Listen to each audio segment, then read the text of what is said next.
Olha, vamos direto ao ponto aqui. A questão não é se o Michael Myers, o bicho-papão de Halloween, vai pro inferno. A pergunta de verdade, a que realmente importa, é onde. Onde, naquela arquitetura toda complexa e moral do inferno de Dante, ele seria colocado? E para a gente começar a entender isso, vale a pena lembrar o que o próprio psiquiatra dele, o Dr. Loomis, disse. É de arrepiar. Para ele, o Michael não era um caso clínico, com um diagnóstico. Era algo muito mais sombrio, quase metafísico. Isso praticamente nos obriga a usar uma lente teológica para decifrar essa figura, e não uma psicológica. Só que aí a gente já cai num baita dilema teológico. Pensa bem, o inferno de Dante é para almas que, usando o livre-arbítrio, escolheram o caminho do mal. Mas e se o Michael é a personificação do mal puro? Ele sequer teve escolha? Ou ele é tipo uma força da natureza, sabe? Como um terremoto que não pode ser julgado moralmente?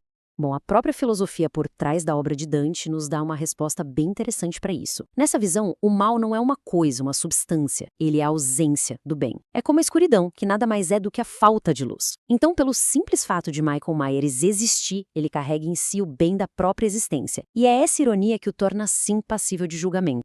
E é importante deixar uma coisa bem clara. Não dá para comparar o Michael com uma besta irracional. Um animal mata por instinto. O Michael não.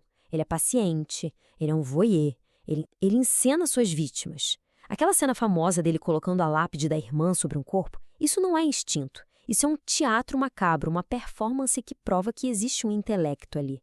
Um intelecto doentio, mas ainda assim um intelecto.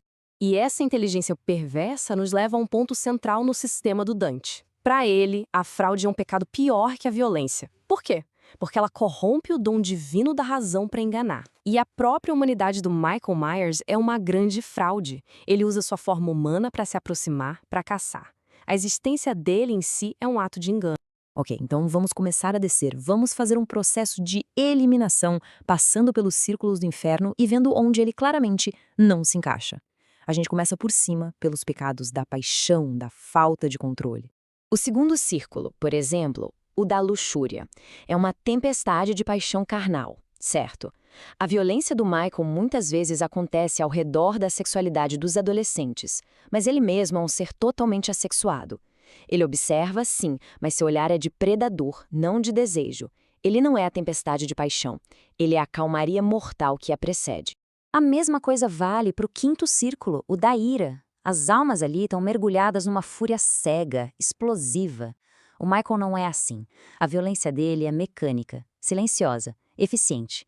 Não tem sangue quente, não tem explosão de raiva. É como uma máquina. Então, naturalmente, a gente pensa, então é o sétimo círculo. O círculo da violência, o lar dos assassinos em massa. Parece o destino óbvio para um assassino como ele, não é? Mas é aqui que a análise fica muito mais complexa e muito mais aterrorizante. Aquele rio de sangue fervente do sétimo círculo não é só um detalhe.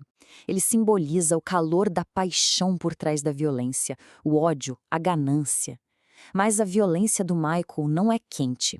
O sangue dele, metaforicamente, corre gelado.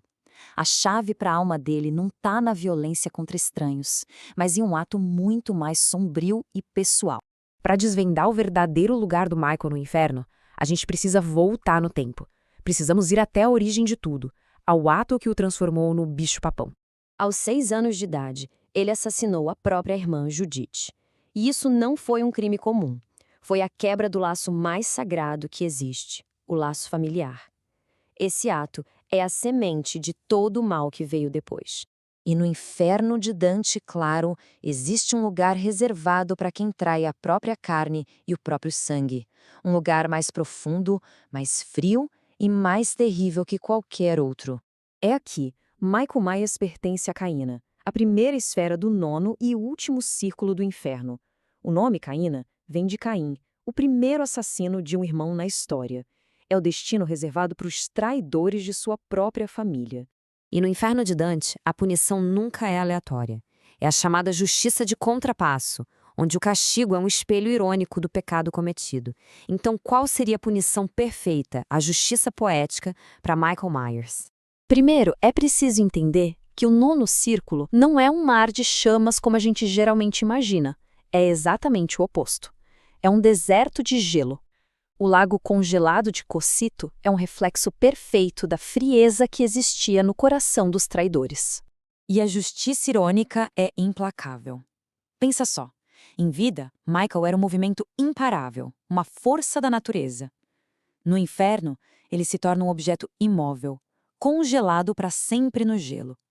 Seu silêncio aterrorizante vira uma mudez forçada, e seu rosto, sempre oculto pela máscara, agora fica perpetualmente exposto a um vento cortante, num gesto de vergonha eterna.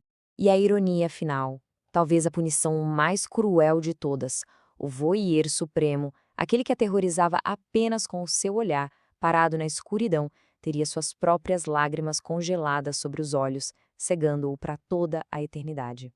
No fim, essa nossa jornada pelo inferno de Dante para julgar o monstro do cinema moderno nos deixa com uma pergunta que ecoa através dos séculos, não é? O que é verdadeiramente pior? O mal que nasce da paixão ardente, do fogo, ou aquele que surge da frieza calculista, do gelo?